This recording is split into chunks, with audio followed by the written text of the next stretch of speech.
Today, we are going to be talking about making connections with stories that we read. And what that means is a lot of times we are able to make a connection with our own lives in stories that we read. So, for example, we are going to read a story about a couple of friends who are moving. And if you are somebody that has moved before, you know how that feels to either change schools or have different neighbors. It might be kind of scary. It might make you anxious. It might make you excited. A big change like that can bring a lot of emotions. And so in the story, um, we're going to read about a couple of characters who are moving. After you get done with that story, you're going to go onto Seesaw and do an activity called Leaving School. We all left school in March of last year to come to remote learning. And some of you came back to school in August, others of you did not, but we are all remote learners now. But when we left in March, we were out of school for about 5 months, which is a long time. We're not usually out of school that long.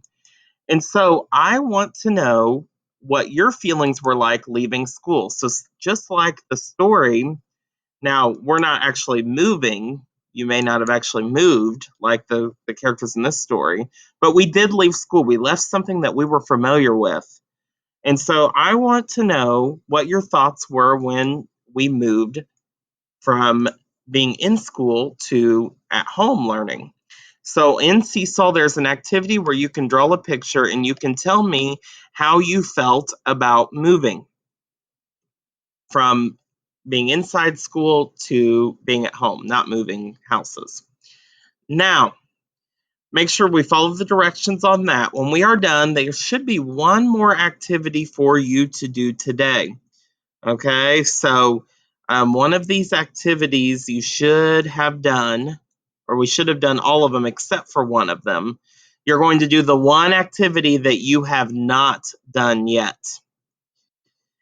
And then finally, if you get done with everything beforehand, I want you to please get on Epic, and I'll make sure that the code is on there. It is so important. We watch a lot of stories, just like today we're going to watch the story about moving. It's so important that we practice reading ourselves and reading independently, and that means by ourselves. So what we're going to do, you're going to get on Epic, and until it's time for lunch, I want you to just do some reading on your own. Make sure you look when you're looking for books to read, make sure look at the first couple of pages and see if you're able to read the words. If you're not, then you need to find something else. If you have an adult or maybe even a sibling to read to or a stuffed animal, you could also read the stuffed animals. If you want to choose to read to somebody else, you can do that too. But I think it's very important that we do our own reading instead of listening to a story.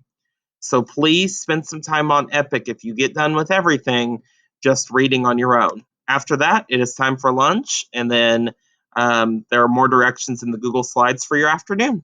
So thank you for watching. Thank you for your hard work today, and I will talk to you soon.